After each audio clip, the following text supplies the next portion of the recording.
Compreendendo o Reino de Deus, de Miles Murray. Introdução. A maior ameaça à sociedade civil está na humanidade. Todos os dias, o jorro de imagens em nossas televisões conta uma história muito triste. Sangue, morte, diplomacia, conflitos, ódio, medo, pobreza, fome, estupro, genocídio, fuga de detentos, desastres naturais, bombardeios, incerteza econômica, imigração, corrupção, declínio moral, revolução sexual, choque de culturas, enfim, tudo isso reforça o fato inegável de que somos nosso pior inimigo. Todas as universidades, a tecnologia de informação, os computadores, as instituições de pesquisa, as reuniões de cúpula, as políticas fiscais e de imigração, os avanços na medicina, os experimentos sociais, os congressos religiosos, as marchas contra a violência e as declarações de cessar-fogo e de paz na terra parecem sucumbir à mercê de nosso próprio espírito destrutivo. Edificamos prédios e então os bombardeamos. Criamos armas e usamos-las contra nós mesmos. Fabricamos medicamentos e depois impedimos que os doentes tenham acesso a eles. Melhoramos a internet para aprimorar a comunicação global e, em seguida, fazemos uso dela para destruir a moral de nossas crianças. Somos nosso pior inimigo. A fonte da religião. Tudo isso se soma à criação de religiões sofisticadas em que nos refugiamos para escapar do caos social que produzimos. A religião é a força mais poderosa existente nesta terra. Apesar das declarações negativas de muitos, todas as pessoas neste mundo são religiosas. Religião significa a aderência a um grupo de crenças que regulamenta o comportamento moral, social e ritualístico de um indivíduo. Nesta definição, estão incluídos ateus, secularistas, comunistas, socialistas, humanistas e agnósticos, pois todos seguem um sistema de crenças de algum tipo, ainda que seja aquele que não há um componente divino na criação ou na vida como a conhecemos, ou o que defenda o poder do ser humano como a medida suprema de verdade e de direito. Praticamente, todos os grandes problemas na história do mundo contemporâneo podem ser traçados sob alguma base religiosa. A religião tem estimulado o massacre de milhões ao longo dos séculos em períodos terríveis como as Cruzadas, a Inquisição e as guerras relacionadas com a Reforma Protestante e a Contra-Reforma Católica. Escravidão, purificação étnica, apartheid e segregação, discriminação racial e outras práticas opressoras têm sido justificadas por algum tipo de código ou sistema religioso. O novo milênio já começou com atos de terrorismo fundamentalista. Os ataques de 11 de setembro de 2001 colocaram em choque o sistema nervoso da humanidade e continuam estimulando conflitos, ódio, temor e assassinatos por todo o mundo.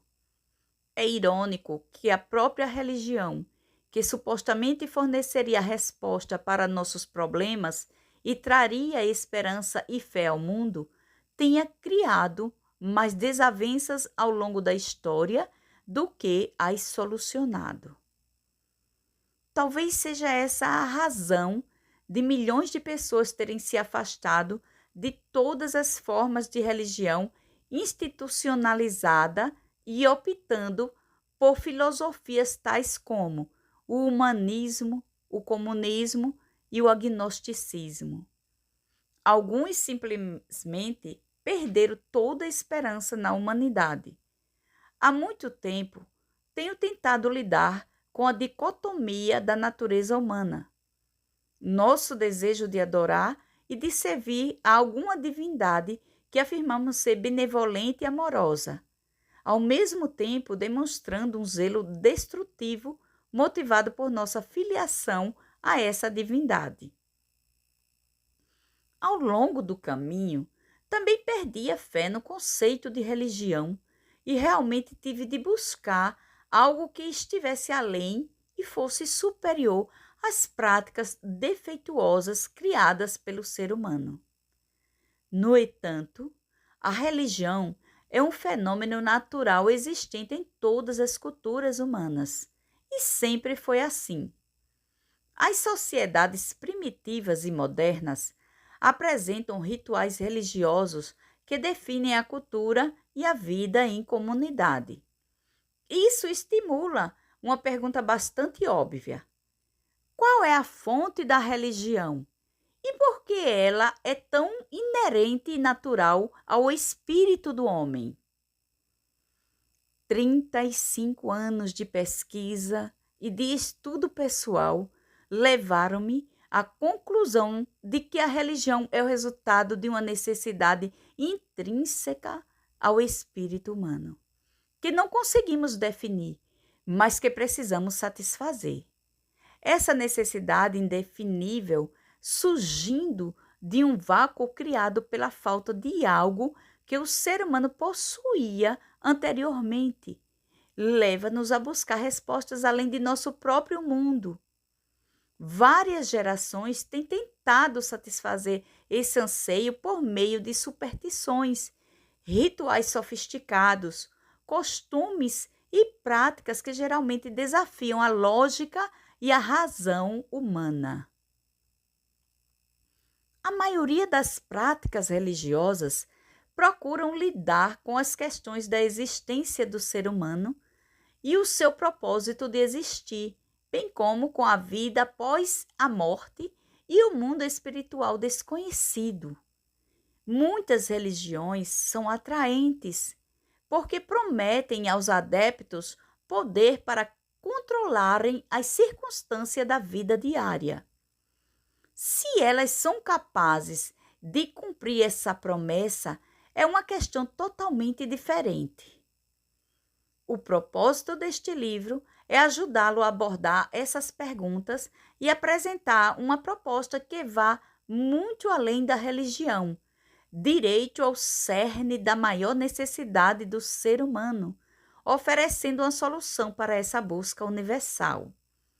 Estou convencido de que cada indivíduo neste mundo, em última instância, quer alcançar duas coisas: poder e propósito.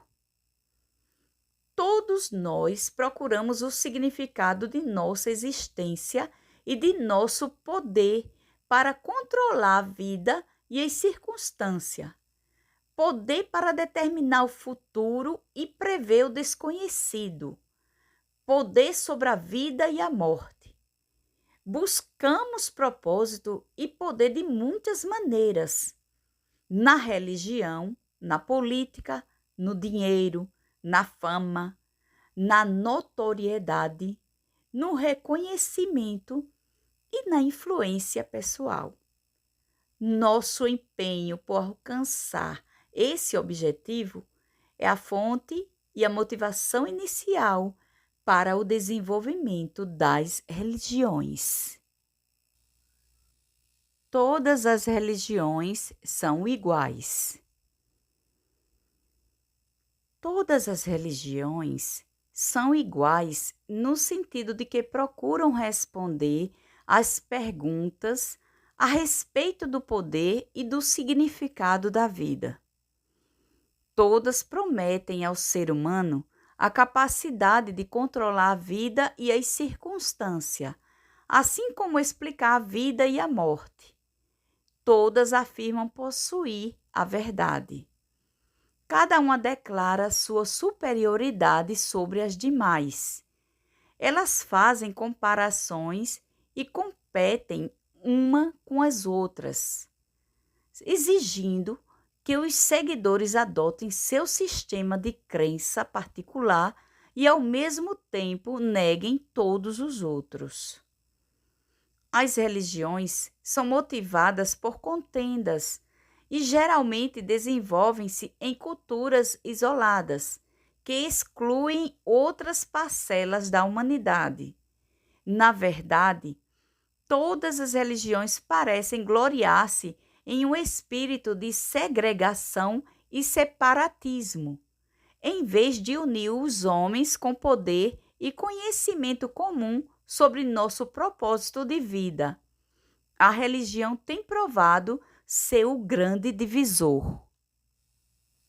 A resposta não religiosa. Este não é um livro religioso. Ele trata de um conceito introduzido no início da criação da humanidade e que é a fonte da busca humana. A ausência dele é o motivo de termos inventado as religiões.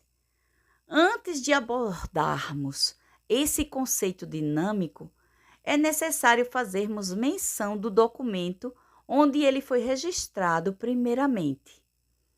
No livro do início, o primeiro escrito por Moisés, o seguinte trecho explica o motivo de o ser humano buscar propósito e poder.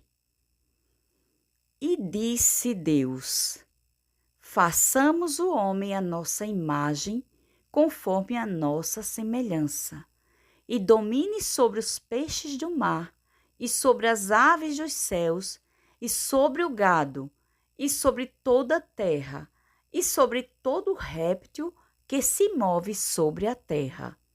Gênesis, capítulo 1, versículo 26. Esse trecho documenta a declaração mais importante já feita com relação à raça humana. Ele demonstra a motivação, a natureza, o propósito e o mandamento por trás da formação do ser humano. Como o versículo evidencia claramente, dominar foi o propósito para a criação e a existência da humanidade. Essa palavra é traduzida do vocábulo hebraico mahalak, que pode significar reino, governo soberano e poder real. Em essência, o ser humano foi criado para dominar este mundo. A primeira coisa que o homem recebeu do Criador foi um reino. Essa tarefa e esse mandado inicial a respeito do reino são o propósito primário e a motivação do Criador para suas criaturas humanas. A ideia de dominação estabelece um modelo para todos os desejos, os estímulos e as atividades das pessoas, sendo a chave para a satisfação e a paz individual e coletiva. Também é a fundação e a fonte da necessidade humana de controlar e dominar o ambiente e suas circunstâncias. É esse mandamento sobre o reino que dá validade ao desejo da humanidade por poder. A perda do poder. O fracasso da raça humana por causa da desobediência ao Criador resultou na perda de seu domínio sobre esta terra. os seres humanos deixaram de possuir o controle do reino, o dom divino do poder. Resumindo, o homem se afastou da graça divina e perdeu seu reinado. Foram destituídos do domínio sobre este planeta, mas não do céu. Portanto, a busca das pessoas não é por uma religião ou pelo céu, mas por um reino perdido. Por isso, a religião nunca será capaz de satisfazer o profundo anelo do ser humano, uma vez que ela, em si mesma, é essa busca. No entanto, nenhuma religião pode substituir o reinado ou preencher o vazio da alma. O anseio do coração do homem é por seu reino perdido. A mensagem da Bíblia. Se analisarmos cuidadosamente e sinceramente as Escrituras, perceberemos que a mensagem fundamental desse livro, extremamente mal interpretado por alguns, fala de um rei e de um reino. A Bíblia não trata primeiramente de religião ou de rituais, mas do estabelecimento de um reinado neste planeta a partir de um reino celestial. Ela descreve o projeto divino de governar a Terra a partir do céu, por intermédio da raça humana. Em termos práticos, o livro sagrado fala sobre uma família real enviada para colonizar este mundo. Essa tarefa é a prioridade de Deus e o alvo da busca inerente à raça humana. Ideias errôneas sobre Jesus. Creio que não há ninguém mais mal compreendido do que o jovem pregador que nasceu não por preferência, mas por promessa da linhagem do patriarca Abraão, Jesus Cristo. As ideias errôneas sobre ele fazem com que os muçulmanos o rejeitem, os hinduístas tenham suspeito dele, os budistas o ignorem, os ateus o odeiem e os agnósticos o neguem. Entretanto, em geral, aqueles que afirmam representá-lo, os cristãos, são os que mais interpretam erroneamente suas palavras e seus atos, representando-o de maneira equivocada. Se minha última declaração lhe parece bizarra e totalmente despropositada, desejo estimulá-lo a ler o restante deste livro antes de recusar essa possibilidade.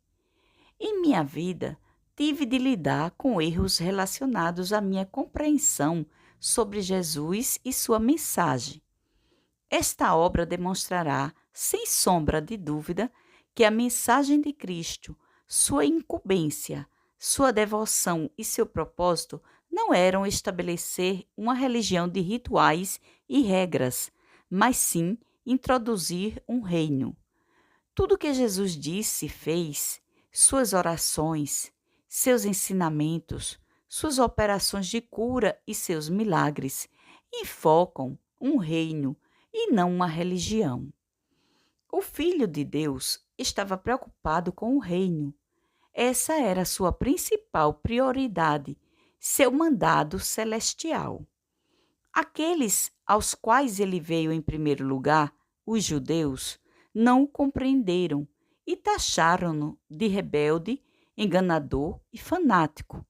No conceito judaico, Jesus era, na melhor das hipóteses, um mestre rabínico mal informado que espalhava heresias e contaminava os ensinamentos e as leis de Moisés e o judaísmo. Na verdade, os judeus é que havia reduzido a mensagem de Moisés a uma religião sofisticada em que a rigorosa observância de leis se tornou mais importante do que o propósito original delas. E eles esperavam que Jesus fizesse o mesmo. O intento primordial da aliança entre Deus e Moisés não era estabelecer uma religião, mas uma nação ou um povo que amasse, servisse e honrasse o Senhor, a geração eleita, o sacerdócio real, a nação santa. 1 Pedro, capítulo 2, versículo 9.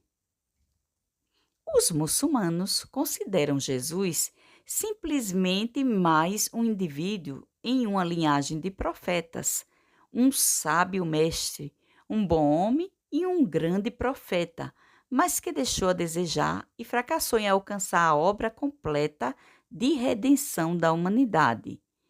Os hindus veem Cristo apenas como um bom mestre, um homem digno e mais outra divindade para acrescentar à sua lista de deuses que fornecem serviços à necessidade de segurança espiritual. Os ateus, agnósticos e humanistas o têm simplesmente como um homem, uma figura histórica, que um grupo de pessoas mal informada transformou em um Deus vivo, objeto de adoração. Eles reconhecem que Jesus existiu, mas rejeitam qualquer um de seus milagres, bem como sua afirmação de ser divino. A mídia, os cientistas e os secularistas veem o Messias apenas como alvo de investigação e críticas.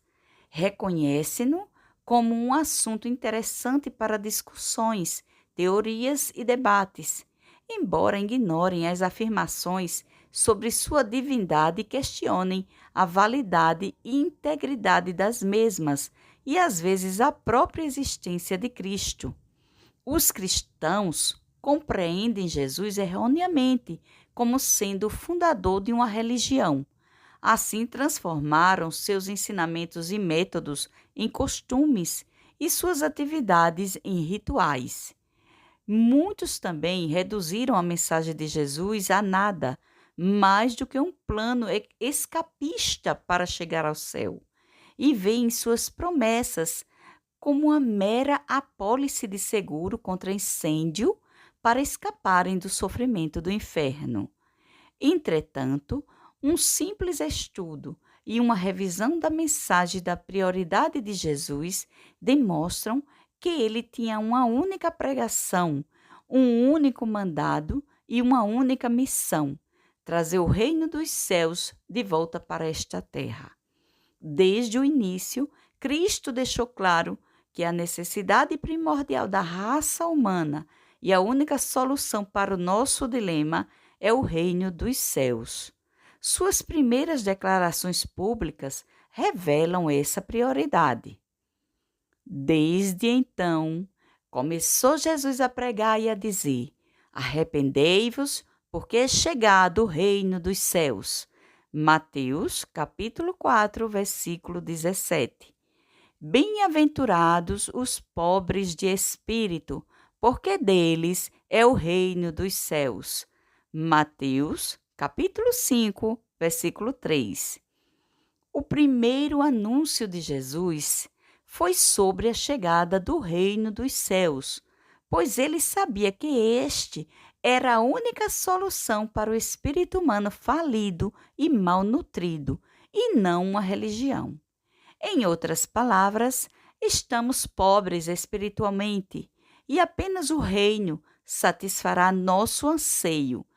Isto é a prioridade de Deus e deve tornar-se a nossa também, para que possamos superar a confusão das religiões e a ameaça de autodestruição.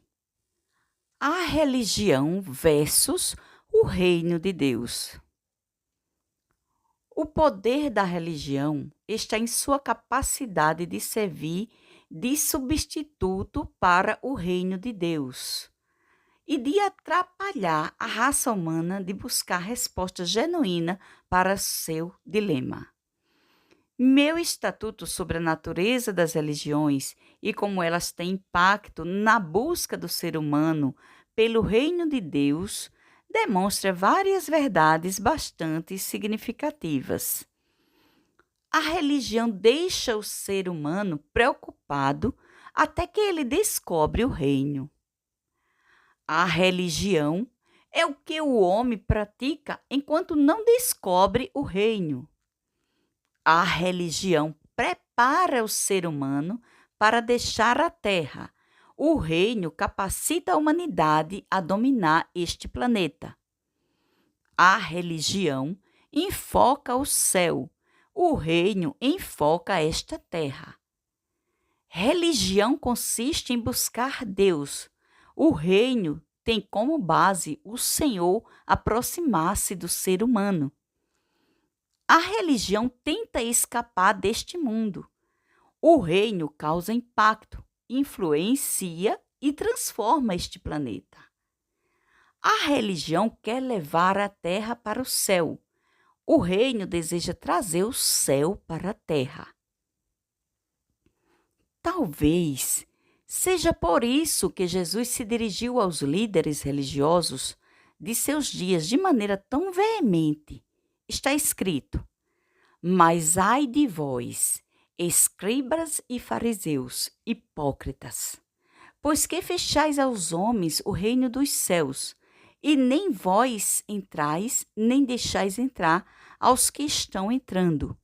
Ai de vós, escribas e fariseus, hipócritas, pois que percorreis o mar e a terra para fazer um prosélito, e depois de o terdes feito, o fazeis filho do inferno 2 vezes mais do que vós. Mateus, capítulo 23, versículo 13, 15. Então chegaram ao pé de Jesus uns escribas e fariseus de Jerusalém, dizendo: por que transgridem os teus discípulos a tradição dos ciãos? Pois não lavam as mãos quando comem pão. Ele, porém, respondendo, disse-lhes: por que transgredis vós também o mandamento de Deus pela vossa tradição? Mateus, capítulo 15, versículo 1 ao 3. E assim invalidastes pela vossa tradição o mandamento de Deus. Mateus, capítulo 15, versículo 6. Porque vos digo que, se a vossa justiça não exceder a dos escribas e fariseus, de modo nenhum entrareis no reino dos céus. Mateus, capítulo 5, versículo 20. Disse-lhe Jesus: em verdade vos digo que os publicanos e as meretrizes entram adiante de vós no reino de Deus. Mateus, capítulo 21, versículo 31, parte B.